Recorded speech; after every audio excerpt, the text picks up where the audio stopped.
शमी के वृक्ष, बेलपत्र का वृक्ष, उसके नीचे की मिट्टी हो, उसके नीचे की रज हो, वो भी औषधि का कार्य करती है।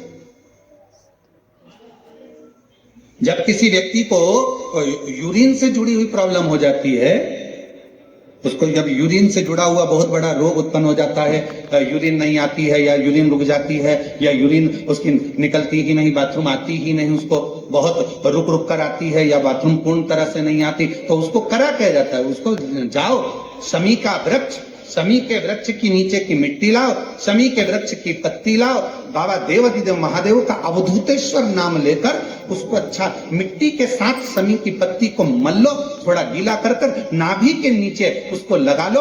5 मिनट के अंदर अच्छे से कितनी भी यूरिन रुक रही हो पर यूरिन निकलना प्रारंभ हो जाती है, उसको किसी चीज की जरूरत नहीं पड़ती। 5 मिनट लगता है बस, और 5 मिनट में यूरिन आना प्रारंभ हो जाता है।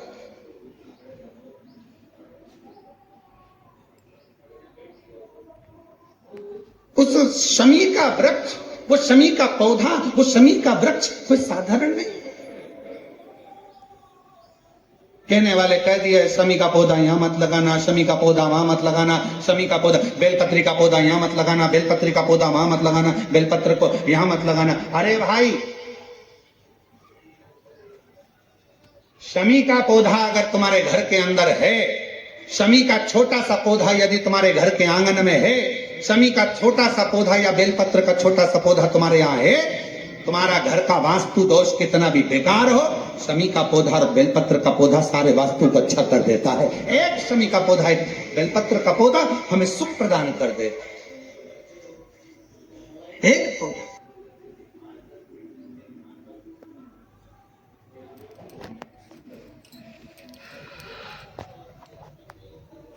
उस शमी के पौधे को ना पहचान रहे लोग, उस बेलपत्र के पौधे को ना पहचान रहे लोग।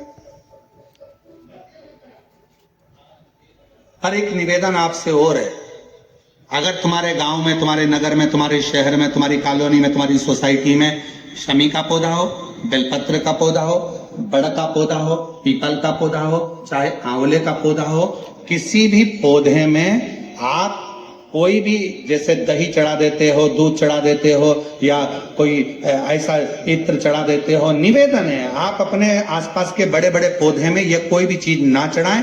कोई महाराज कितना भी बताए, पर उस पौधे के अंदर आप केवल जल चढ़ाएं, केवल जल।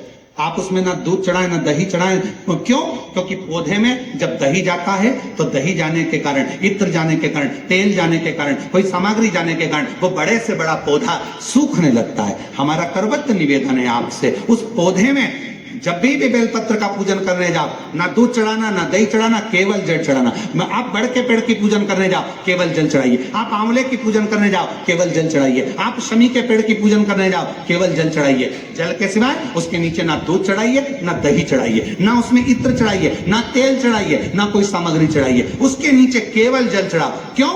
क्योंकि शमी ने स्वयं मंदार से कहा है, हे मंदार, शमी ने मंदार से कहा है, हे मंदार, जब कोई एक जल का पात्र लेकर हम पंच वृक्ष के नीचे आते हैं, जल का भरा हुआ पात्र लेकर आते हैं और जल समर्पित करते हैं, जब वो खाली पात्र हमारे वृक्ष के नीचे से जाता है तो वो खाली नहीं रहता, हम उसे लक्ष्मी से परिपूर्ण कर कर भेज देते हैं। ये शमी वास्तु दोष को दूर करने के लिए अपने घर पर शमी और बेलपत्र के वृक्ष जरूर लगाएं। श्री शिवाय नमस्तुभ्यम।